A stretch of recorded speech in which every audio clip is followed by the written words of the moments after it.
সেখানে পাপীদের খাবার হিসেবে দেওয়া হবে শয়তানের মাথার মতো দেখতে কাঁটাযুক্ত বিষাক্ত জাক্কুম ফল, যা খেয়ে মানুষ যন্ত্রণায় ছটফট করবে।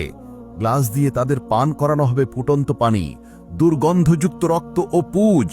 সেখানে থাকবে এমন আগুন যা দুনিয়ার আগুন থেকে ৭০ গুণ বেশি তীব্র হবে। মানুষ তাতে জ্বলবে, পুড়বে ও যন্ত্রণায় ছটফট করবে, কিন্তু মৃত্যু ঘটবে না।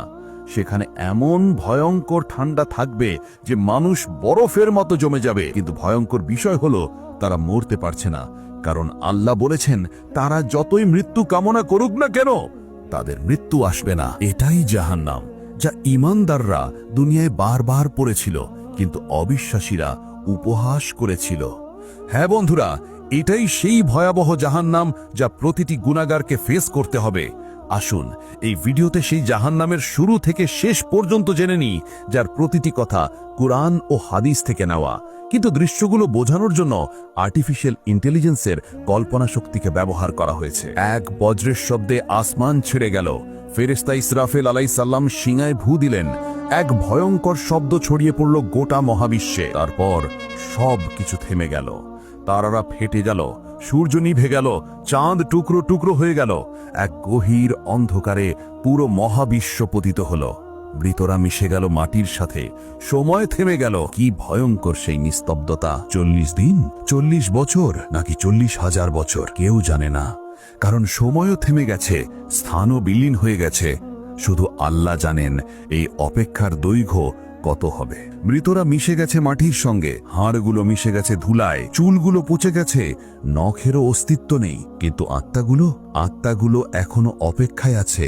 বারজাখের জগতে তারা অপেক্ষা করছে, কারোর জন্য কবরের শাস্তি, কারোর জন্য কবরের নেয়ামত, কিন্তু সবাই অপেক্ষায়। তারপর এলো সেই পবিত্র মুহূর্ত। আল্লাহ ব্যক্তি আদেশে ফেরেশতা ইসরাফিল আলাইহিস সালাম দ্বিতীয়বার শিঙায় ফু দিলেন। দ্বিতীয়বার শিঙায় ফু দেওয়ার পর পৃথিবী ফেটে গেল, কবরগুলো এক এক করে খুলে গেল। হাজার হাজার, কোটি কোটি মৃত মানুষ উঠে দাঁড়াতে লাগলো।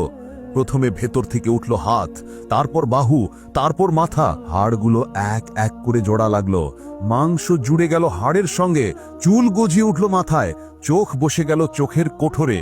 প্রতিটি মানুষ দাঁড়িয়ে গেল এক এক করে, ধুলো মাটিতে ঢাকা, অবাক, নগ্ন, ভীত আর কাঁপছে। কেউ বোঝে না কি হচ্ছে। কেউ চিৎকার করে, কেউ কাঁদে, কেউ আবার নিজেকে পাগলের মতো আঁকড়ে ধরে জিজ্ঞেস করছে, আমরা কোথায়? কে আমাদের জাগালো?